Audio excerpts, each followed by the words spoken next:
Yo man! Welcome back to another YouTube video. At sa video na to, pag-uusapan natin on what makes a woman want to sleep with a man. So, if you're a guy who's looking to know exactly kung ano yung dapat nilang gawing diskarte sa babae, I'm Joms and welcome to my channel. I'm uploading videos about polarity. Ibig sabihin yun yung natural attraction between the masculine and the feminine. So, if you want to attract more feminine woman, you need to be more masculine. So, doon nag-revolve lahat ng videos ko. So, kung ikaw ay interesado na maging best masculine version mo, huwag ka mag-alala kasi andito ako. Okay, andun rin ako eh. Andun rin ako sa journey ko to be the best masculine version of myself. So, itong channel na to is dedicated sa dating and relationships.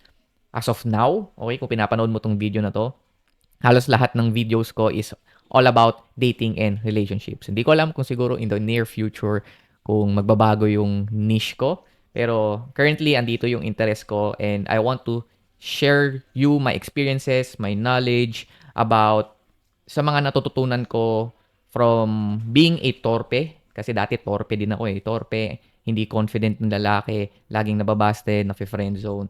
To a guy na nakahanap na ng loyal, loving girlfriend na sinusuportahan ako sa mission ko. Kumbaga, ano na siya, yung area na yun is tinutulungan ako ma-build yung gusto kong pangarap o yung mission ko. So yun, so kung ganun din yung goal mo, then welcome to my channel. Ang video na to is about, yun nga, what makes a woman want to sleep with a man. So yun. So before tayo mag-start, bigyan ko lang kayo ng konting backstory kasi I have this moment in life na nung torpe days ko pa, nung mabait pa ako, na alam ko mabait ako. Mabait ako, generous ako pagdating sa babae, pero paraging hindi ako nagugustuhan. Kumbaga, palaging iba pa rin yung pinipili. May experience ako, yung best friend pa nga yung pinili. Yung best friend ko, yung mas pinili. So, nagkaroon ako ng goal na I want to transform my dating life in a way na kontrolado ko. Na hindi ako aasa sa babae, hindi ako mag-aantay, hindi ako mag-wait for her to like me. So, gusto kong ma-feel in a way na hindi rin ako napag-iiwanan ng ibang mga lalaki. So, I want to feel confident when it comes to women. So, just like you, tinry ko na maging nice guy, maging generous, palaging nandyan kapag may problema siya, maging shoulder to cry on, hoping na one day aamin na lang sa akin yung babae na may gusto siya sa akin. So, dahil nga, nasa waiting mode ako. I'll try everything, maging mabait, maging respectful, maging loyal, and then aantayin ko na lang na one day bigla siyang aamin sa akin.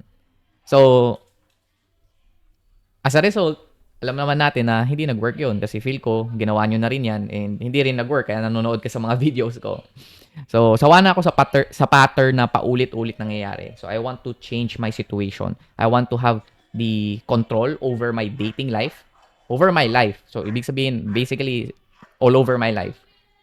So, one thing doon is having control with my dating and with my relationships. Ayoko na maging passive o nasa waiting mode lang. I want to be proactive. So, yon. So, ang nakikita kong problem kaya nangyari sa akin yun na naging passive ako is nagkaroon ako ng nice guy conditioning simula nung pagkabata ako.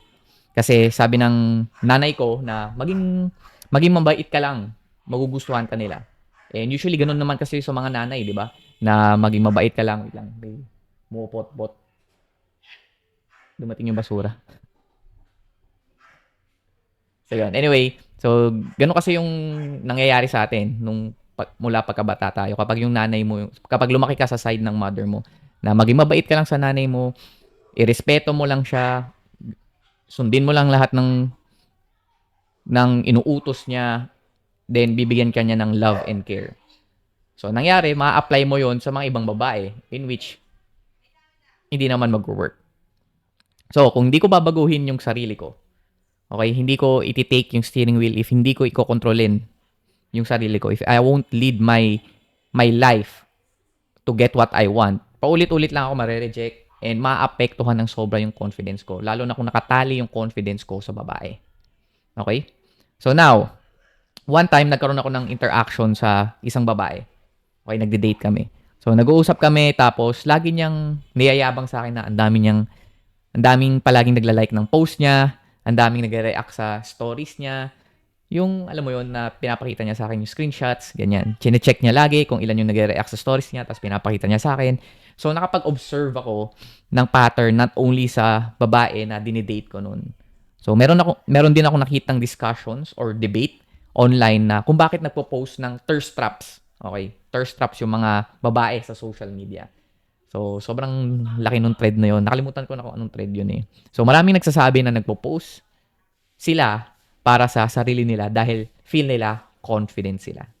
Okay? They want to be seen as confident. At nababalidate sila kapag maraming views, nagla-like, at pag may nagko-comment na ginugo girl sila, okay, ng mga ibang mga babae. So, I don't know if that's true, pero one thing is for sure. They always wanted to be seen and validated. Okay? Now, itong conclusion ko is backed up by the research of Dr. Robert Glover. Sinasabi niya sa isang research niya na isa sa primal need ng babae is attention and validation. Kasi nga, nung unang panahon, once upon a time, kapag di nabigyan ng atensyon yung babae, hindi siya mabibigyan ng provision and protection ng tribo, ng tribe, ng community. So, ibig sabihin, no attention and validation is equals to death. They feel more alive kapag nabibigyan sila ng attention and validation. At dala-dala pa rin nila tong programming na to until now. Kumbaga, biologically program na sa kanila yon. So, kitang-kita naman sa behavior ng mga babae sa social media, di ba? So, they always want the likes, the attention, the validation, ayan, from people, from other women, and also from men. So, na-realize ko na isa to sa primal need ng babae. So, naisip ko, how can I stimulate this primal need at ma-apply sa dating and relationships ko? Now, hindi ako fan ng manipulation or dark psychology tactics kasi feel ko pang short term lang yon. Ang goal ko is makahanap ng babae na loyal at loving na pang long term. So, kasi I believe that the woman you choose will either elevate your life or will slowly drain you. So, this is not about getting a lot of girls. So, wala na ako sa paramihan ng babae. Sa state ko ngayon, it's about finding the right one. So, nag-isip ako ng way kung paano ko ma-activate tong primal need na to naturally without needing dark psychology or manipulation. In which ito yung isi-share ko sa inyo sa video na to. Okay? So, but first, mag-deep dive muna tayo sa primal need of attention and validation ng mga babae. Just like us, women want to elevate their status. Gusto nilang magkaroon ng status. Gusto nilang mag-level up yung status nila, yung hierarchy nila sa society. So that's why they desire to sleep with men who she thinks that can elevate her status. So gusto niya ma-feel na it's a win for her kapag nakuha ka niya or kapag nakipag-sex siya sa'yo. So, yun yung gusto niyang ma-feel. So, that's why they only want the attention and validation of a man that they perceive as high value. So, ito yung yung primary drive nito again is meron silang desire to feel validated. Again, may kita mo to sa social media. That's why women want the attention, likes, and the validation from social media. So, they need to see you as a man who is more valuable than them para i-crave nila yung attention and validation mo. Again, they want to feel small. They want to feel na meron kang na mas ka sa kanila, na mas magaling ka sa kanila. Okay? They want to feel like a winner kapag nakuha ka nila. So, yon. So, ibig sabihin ba pag nakita niya ako as high value, bibigyan ko na siya lagi ng attention and validation. So, for example, nakita ka niya na as someone na mas mataas sa kanya, na mas dominant kaysa sa kanya, na mas magaling, mas competent. Kumbaga, meron kang mas kaysa sa kanya. Okay, na mas valuable kaysa sa kanya. It doesn't mean na ibibigay mo na din yung attention at validation mo. No, kasi nga lahat ng binibigay mo ng libre ay walang value. Hindi magkakaroon ng value yun. Hindi niya paahalagahan yung attention and validation mo kung palagi mong binibigay. So if a man verbally pushes away the interaction, or if the validation or the approval is no longer there or it's been removed, the woman may desire the man even more. Kasi again, they want the attention and validation of a high value man, of a man na nape-perceive nila na mas mataas kaysa sa kanila, na magbibigay sa kanila ng status, na mag-elevate ng status nila. So, mas mata-challenge sila, mas gagawin nila yung mga bagay in order for them to get attention from that kind of man. So, how can you do this naturally without manipulation? So, sa lahat ng maging interaction mo sa babae, we want to frame your value. Ibig sabihin, pinapakita mo na sa kanya na you are dominant. Kumbaga meron kang signs that you are much better than her. Again, she wants to date up. Gusto niyang makita na mas dominant ka kaysa sa kanya. Ayaw niyo makita na mas mababa siya, na mas mababa ka kaysa sa kanya. Kasi again, they want to elevate their status. Hindi sila bababa. So it's either they will date across or date up. They will never date down. So we want to frame your value as a man na mas dominant kaysa sa kanya. So every interaction mo sa babae, she need to perceive you as a high value man. So itong value na to can maraming factors that can affect on how women perceive you na high value. Again, different standards, iba-iba yung buhay ng mga babae ko, iba-iba yung mga gusto nila. Pero merong qualities that are ingrained or that are tawag doon na parang matik na sa kanila na, oy, parang itong lalaking na to is much dominant than me. So this can be your status, this can be your job, your career, your fitness, your behavior, yung ganyan, or yung reputation mo. So again, you want to signal sa lahat ng interaction nyo sa babae that you are the prize, that you are higher than her. Kasi the moment na maramdaman niya na nagpapaalipin ka sa kanya, hindi ka na niya magugustuhan. Okay? So, she needs to feel that you are better than her. You are more dominant than her. She needs to feel small. Again, they are craving, mas gusto nila yung lalaki na kaya silang i-lead. Ayaw nila yung sila pa yung magli-lead ng relationship. Okay? So, that's why, kapag nakakita sila ng lalaking sa tingin nila, they perceive na mas higher value kaysa sa kanila, a man of status or a man of value, women and nakikita nila na gusto rin to, nagugustuhan ka rin ng mga ibang mga babae, that you have options then, that meron ka rin other opportunities other than her, then this can significantly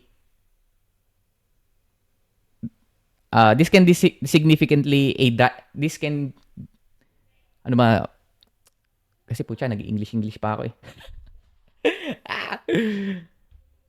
Gusto ko ma-improve yung com skills. So bear with me, guys. So this can be a significant factor para ibigay niya yung sex sa'yo. Okay? Kasi they want to lock down a high value man. Gusto nilang i-lock down. Once na makita sila ng sa tingin nilang high value na mag-elevate ng status nila, ng lifestyle nila, ng the way of life nila, na gusto nilang ma-feel nila na kaya nila maging princess around you, then this will open the doors to their legs. Okay? Their job is to lock down a high value man. So mag-ibibigay nila yung sex in order to get the man emotionally invested. Okay? Not only sexually. So, men are advised to maximize your dominant traits. So, if you want more sexual opportunities, you want to maximize your dominant traits. So, ibig sabihin nun, yung masculinity traits mo, your tonality, your behavior, your appearance. So, if gusto mong maging sexually attracted sa'yo yung babae, you need to maximize your dominant traits. Kasi kung hindi ka dominant, submissive ka rin pagdating sa babae, wala din.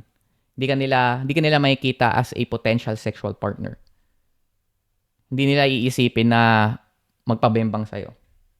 Again, you want to make women sexually attracted to you para hindi ka mapupunta sa friend zone. Kasi kung hindi sexually attracted sa'yo yung babae, friends lang kayo.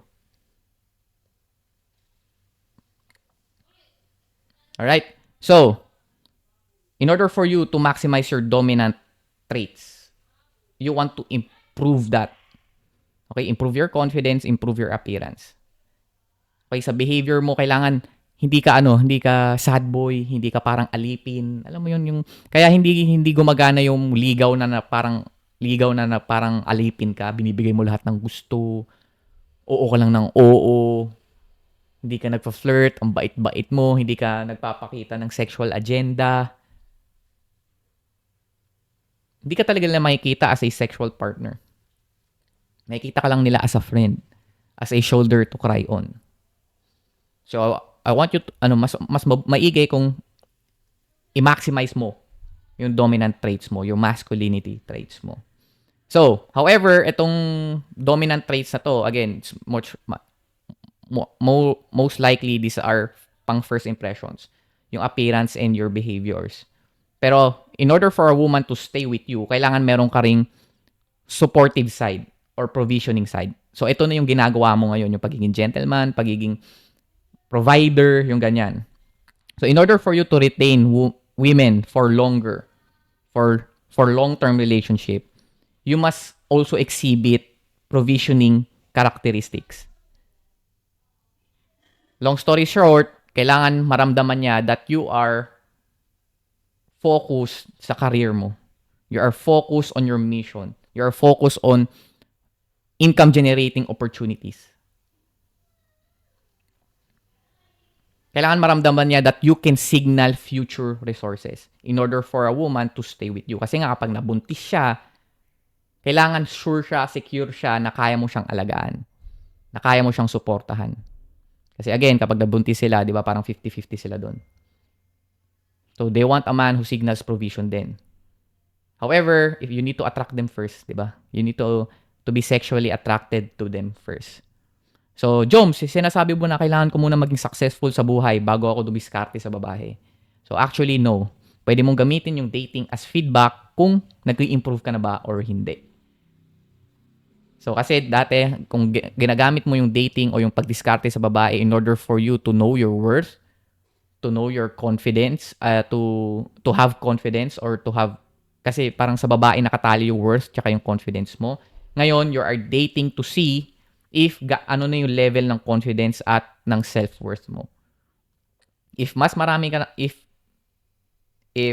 ng babae yung nagkakagusto sa'yo, mas marami ng babae yung gustong maging boyfriend ka, then that's a feedback that you are doing things great. That you're exhibiting dominant traits, that you are improving your masculinity traits. Kumbaga, you take dating as self-mastery. Hindi na doon nakatali yung worth at confidence mo. Hindi na babae yung magdidikta ng worth at confidence mo.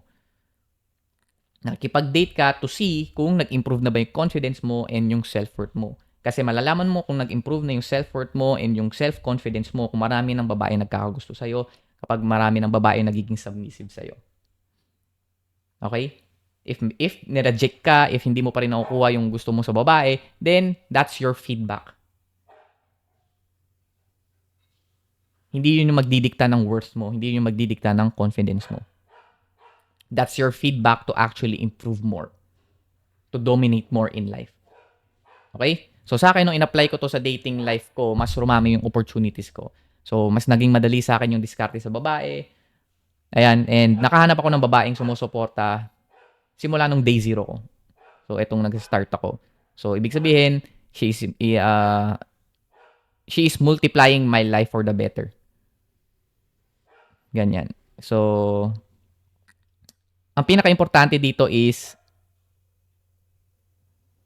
dapat makabuo ka ng self-worth. Kasi ako, yun yung pinaka-importanting nag-shift sa akin eh. Yun yung pinaka-importanting mindset shift na nakabuo ako ng sense of worth na hindi nakatali sa iba. na hindi ko na dina-downplay yung sarili ko, hindi ko na nire-reject agad yung sarili ko. Kunwari may nakita akong girl tapos nire-reject ko agad yung sarili ko. Hindi na ganun.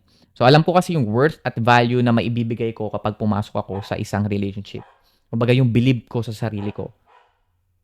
So I have now the confidence to make myself the prize kasi I worked for it. Deserve ko to see myself as the prize, as the king of the relationship. So, kung pinapanood mo tong video na to, take all of your rejection as a sign that you need to dominate more in life. So, let's build up our self-worth and self-confidence kasi walang magbibigay sa atin yan, kundi tayo lang. Hindi babae yung magdidikta ng value mo. Hindi rin sila yung magbibigay ng confidence sa'yo. Ikaw ang magbibigay sa'yo niyan. Yung self-confidence mo, yung self-worth mo, ikaw ang magdidikta niyan. Don't let other people dictate your self-worth and your self-confidence. Buuin mo. Ikaw ang magbubuo niyan. No one will hand you over, ito kung maging confident ka, ito yung worst mo. No. You need to take control of your life. Build up your value, build up your confidence by doing things, by taking action, by proving to yourself that you can.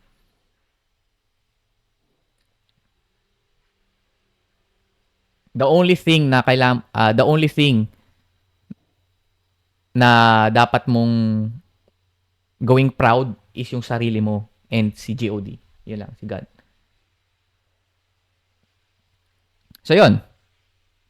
Always be building. Constantly improve. Always build yourself.